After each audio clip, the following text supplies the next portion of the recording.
जैसा कि last episode में हमने देखा कि मेड्यूसा के सभी डेड आर्मी को पत्थर बना रही थी, लेकिन क्रिस्टानियम को वो जब नहीं हरा पा रहे थे तो उन्होंने मेड्यूसा डिस्पेल टेक्निक का यूज कर दिया था, जिससे आसपास उनका रेड ऑरा निकला और जो भी उस रेड ऑरा में आया वो पत्थर का होने लगा और फाइनली बहुत सारी डेड आर्मी के साथ साथ क्रिस्टानियम भी पत्थर में बदल गया। लेकिन इस अटैक से वो खुद बहुत ज्यादा घायल हो गए, मरने की कगार पर आ गए। वहीं तांग शेंग और क्वेन रेंजियो जब लड़ रहे थे तब तांग शेंग पॉइजन मास्टर को देखकर उनसे इम्प्रेस हो जाता है, क्योंकि उनकी मेड्यूसा डिस्पेयर पूरे बैटलफील्ड में फैल गई थी, जिससे डेड आर्मी रुक गई है। वो उन्हें ओल्ड मास्टर कहकर बुलाता था और वो सोचता है कि इस फाइट के बाद मैं उनसे पर्सनली जाकर जरूर मिलूंगा। लेकिन इस मेड्यूसा डिस्पेयर से उनकी स्कल सोल बोन टूट जाती है और तांग शेंग ये देखकर उन्हें बचाने के लिए जाने की कोशिश करता है, लेकिन क्वेन रेंजियो उसे रोक देती है। निंग रोंग उसके पापा पूरी जी जान लगा देते हैं पॉइजन मास्टर को सपोर्ट करने में, लेकिन अब जाने वाले को भला कौन रोक सकता है। वो नीचे गिर पड़ते हैं और उनका ड्रैगन भी खत्म हो जाता है। निंग रोंग उनको सपोर्ट नहीं कर पा रही होती, यानी वो अब मर चुके हैं। वो मरते मरते सोचते हैं कि मैं अपनी जिंदगी में बहुत कम लोगों के साथ घुला मिला हूँ। इसका पहला रीजन ये है कि सभी में मैं पॉइजन दोलू मास्टर के नाम से हर जगह बहुत फेमस हूँ,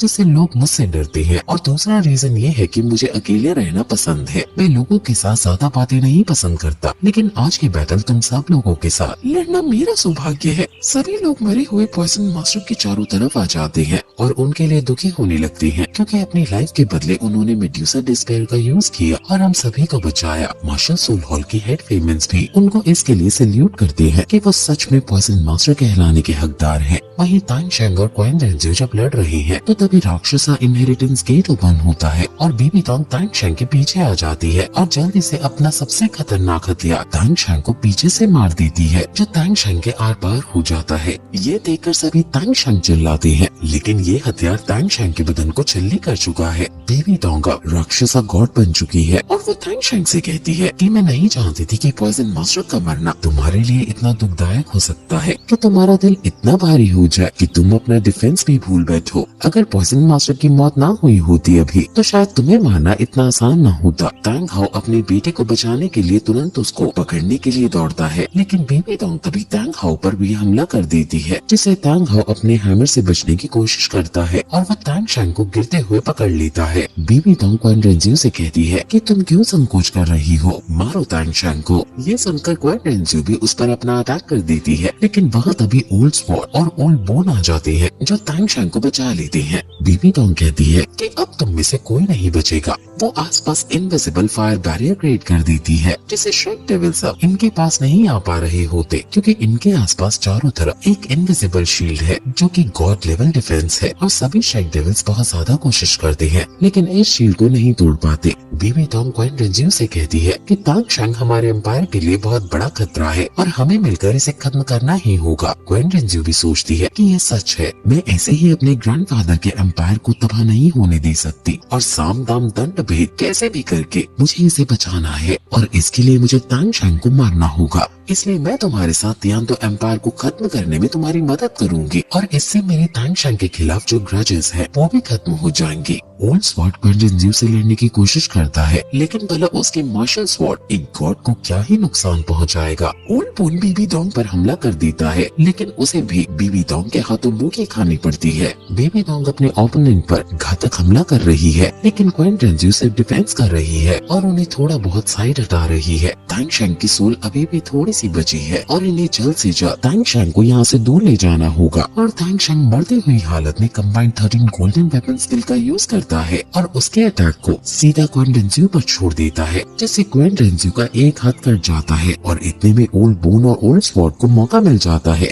और वो तुरंत अपना सबसे पावरफुल अटैक, जिसका नाम breath of heaven and earth है, उसका यूज करते हैं और गॉड बैरियर में लगा देते हैं। बाहर से सभी शेक डेविल्स भी उसी गॉड बैरियर की उसी पॉइंट पर अपनी पूरी पार लगाते हैं, जिससे कुछ सेकंड के लिए गॉड बैरियर के अंदर एक पोर्टल क्रिएट हो जाता है और तांग हाओ तुरंत तांग शेंग को उस पोर्टल में से होकर बाहर निकल जाते हैं। अब फाइनली तांग शेंग अपने पिता के साथ बाहर आ गया है, लेकिन ओल्ड स्वॉर्ड और ओल्ड बोन अंदर ही रह गए हैं और उन्होंने अभी क्वेन रेंजियो की आंखों में धूल झोंकी है और इतना ज्यादा घायल करवाया है। हालांकि गॉड होने की वजह से क्वेन रेंजियो के हाथ वापस फॉर्म में आ जाते हैं, लेकिन अब इन दो गॉड्स गॉड्स के बीच के दो इंसान फंस गए हैं, जिनको अब ये गॉड्स बेरहमी से मारने वाले हैं, लेकिन ये अपनी मौत को खुशी खुशी स्वीकार करने को तैयार है। और ये सीन बहुत ज्यादा हार्ट ब्रेकिंग है। इनके ऊपर ये दोनों गॉड्स अपने अटैक को छोड़ देते हैं और ये हंसते हंसते अपने परिवार की तरफ देखकर अपने प्राण त्याग देते हैं। निंग रोंग रोंग और उसके पिता ये देखकर टूट जाते हैं और निंग रोंग रोंग अपने डैड के साथ बिताए गए सभी पल याद करने लगती है। आज शायद कुर्बानी का दिन है और आज ही चारों बड़े कैरेक्टर्स हमें छोड़कर चले गए हैं। तांग शैंग भी अब मर गया है। फाइनली बीबी डोंग का बदला पूरा हुआ है और हम फाइनली इतने सालों बाद उसे चैन की सांस लेते हुए देख पाते हैं। उसके चेहरे पर एक अलग सी शांति है। बीबी डोंग अब आसमान में आकर कहती है कि तुम्हारे गॉड अब मर चुके हैं, अब जो मेरे आगे सर झुकाएगा वो जीवित बचेगा और जो बगावत करेगा वो मौत से टक्कर लेगा।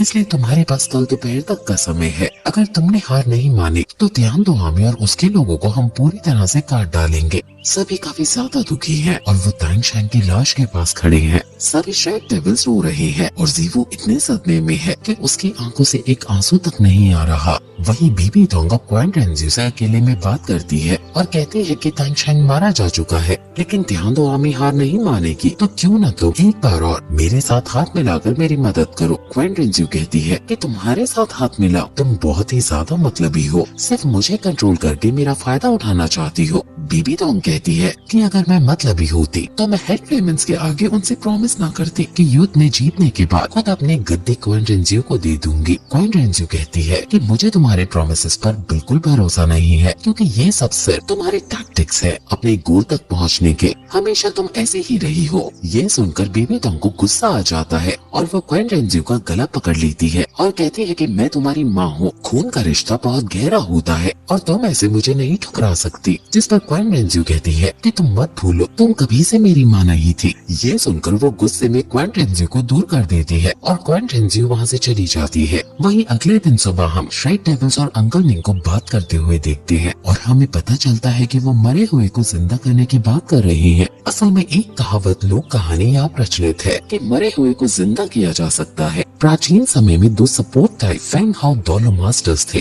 जो ट्रीटमेंट में बेस्ट थे और वो कल्टिवेट करते करते ह्यूमन रियलम से निकलकर गॉड रियलम में पहुंच गए। गॉड बनने के बाद वो गार्डियन स्पिरिट बन गए क्योंकि उनका माइंड सेम था और उन्होंने गार्डियन स्पिरिट यूनिफिकेशन टेक्निक को प्रैक्टिस किया था जिससे वो मरे हुए को जिंदा कर सकते हैं। अब ऑस्कर और निंग रोंग रोंग बताते हैं कि उनके पास भी अभी कुछ समय पहले दो गॉड्स का ऑफर आया था कि वो इन्हें अपने इनहेरिटेंस पे टेस्ट देने देंगे और वो समझ जाते हैं कि वो दोनों वही गॉड्स हैं जिनकी अंकल निंग बात कर रहे हैं। ऑस्कर और निंग रोंग रोंग भी सपोर्ट टाइप सोल मास्टर्स हैं और इन्होंने भी गार्डियन स्पिरिट यूनिफिकेशन टेक्निक को सीखा है। ग्रैंड मास्टर बताते हैं कि गार्डियन स्पिरिट यूनिफिकेशन टेक्निक को यूज करने के लिए दोनों गार्डियन स्पिरिट्स को परफेक्टली आसपास में कंपैटिबल होना होता है और वो दोनों एंशिएंट सपोर्ट टाइप्स मास्टर्स आसपास में कंपैटिबल हो पाए थे और मर्जिंग अचीव कर पाए थे। अब ये दोनों भी तांग शैंग को रीसेलेक्ट करने का डिसाइड करते हैं और कहते हैं कि गॉड को रीसेलेक्ट करना ह्यूमन को रीसेलेक्ट करने से कई हद तक मुश्किल है, लेकिन वो इसे जरूर ट्राई करेंगे। निंग रोंग रोंग और ऑस्कर साथ मिलकर अब इस प्रोसेस को शुरू कर देते हैं और उनके ऊपर उनकी टाइप के गॉड अवतार भी आ जाते हैं जो इसमें उनकी मदद करने लगते हैं और तांग शैंग को रीसेलेक्ट करने लगते हैं। और अब फाइनली वो गार्डियन स्पिरिट यूनिफिकेशन टेक्निक को यूज करते हैं और रीसेलेक्शन लाइट को उनके ऊपर छोड़ते हैं और बाकी शेड डेविल्स इनको साइड से सोल पार की टर्म्स में सपोर्ट करते हैं। और फिर अचानक से तांग शैंग की आँख खुलती है, लेकिन वो अपने आप को कहीं और जगह पाता है और उसके सामने असुरा गॉड मौजूद है। और फिर ये एपिसोड यही खत्म हो जाता है।